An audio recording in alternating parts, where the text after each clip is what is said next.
Hey, greetings and welcome. Now in this video, my partner puts both his hands forward and he drops the center of gravity down and just stretches out through my body. And I want him to put a stretch out that way. And what I'm going to do is just give him a line.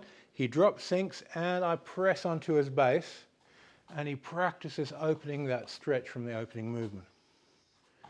Once he has this drop of the center, the stretching of the spine, the activation of fascia, relaxing and hanging the muscles, opening the joints, and connecting his body weight into a stretch and stretching through me, then we start giving different shapes and characteristics to his bridge. So we might take the Wing Chun guard, and then I'll feed that shape and press down onto his feet. We change. He might take a Tan Sao shape, and I'll put one hand on the elbow. I can do on the tips of the fingers if he's been training for a while, and then I'll press down and he stretches through me. We can go onto the Pak Sao shape, and I'll put a bridge into the Pak Sao. I'll stretch down onto his base. He drops his hip, stretches his spine. He's just going up and down, not forward and back, and learns to generate power through dropping. This dropping power is very important.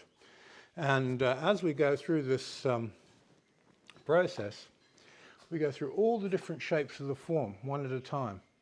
So we take this dropping power, which generates rising power, and we go through Bong Sao, Tan Sao, Pak Sao, all your movements, and we learn how to activate the fascia and connected mass through dropping power. So you drop your weight down into a stretch and produce a counter force through the stretch, which you put on your training partner through each of your shapes. So this opening movement of dropping and then the arms rise, that same feeling gets put through every movement in the entire form. And what we're going to do is take each of the intrinsic energies, like Pak Sao has a shock energy in the Pak, we're going to put it into each of the other shapes. So we're going to take the intrinsic energy of each shape that it's named after, and then overlap it in all the other shapes. So in a Bong Sao, you could be doing a Pak Sao energy, or and vice versa. So this will give an overlap. So it gives you a functionality that you can use for any situation. And we want to train this dropping power in your structure. Once you have the dropping power, you can morph and change the energy to suit the different types of functions. So it gives you a core fuel for powering your system. Okay, thank you for your time.